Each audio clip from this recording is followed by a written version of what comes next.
Hello, my name is Marv Rubeck, and I'm here at the funeral of Sandor Smehoff. Sandor was my cousin, and he was my good friend for many, many years.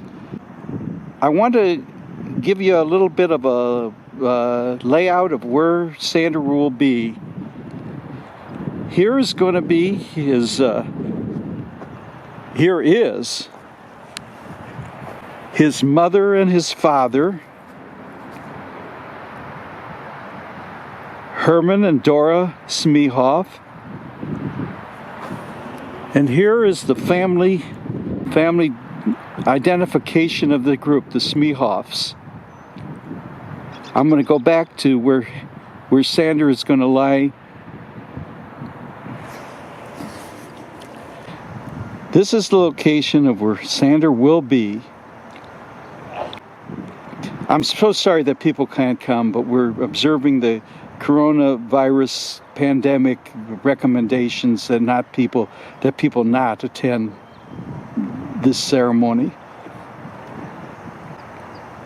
I'm going to say a couple of short anecdotes about Sandor.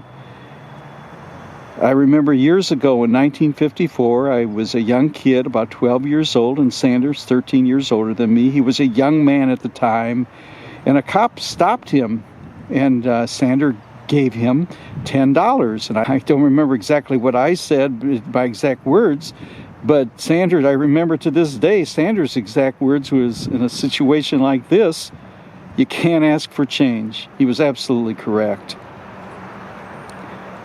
A few years later, Sandor was in the Stone Drugs, working at the pharmacy. His mother and his aunt were in the front at the register. And a rough-looking man came back to Sandor and said, "I have a gun. Give me your drugs." Which case Sandor, he's probably trained to say this, I need to see the gun. As it turns out, the man repeated it again. "I have a gun.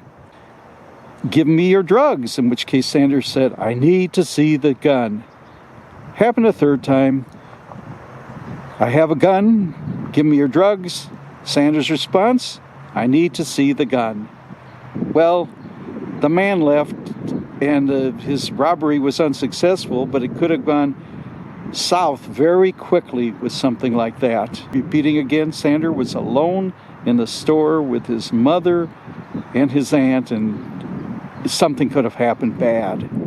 Another anecdote, Sandor and I were out to breakfast, and Sandor's meal was not good, and the waitress came by and she said, "How is everything going?" And Sandor's response was, "My steak is cold, my toast is soggy, and my eggs are running." And she had nothing, she just left. And I've told that story many, many times. Fast forward to about a week before he died. I talked to him on the phone a week before he died, and he was living in his apartment by himself, driving his car. And just one short week later, he was in hospice. He was only there for a day, and then he passed. Sandor, we will miss you so much. My heart goes out to his sister, Hannes Shandling, and his more than 10-year life companion, Betty Green.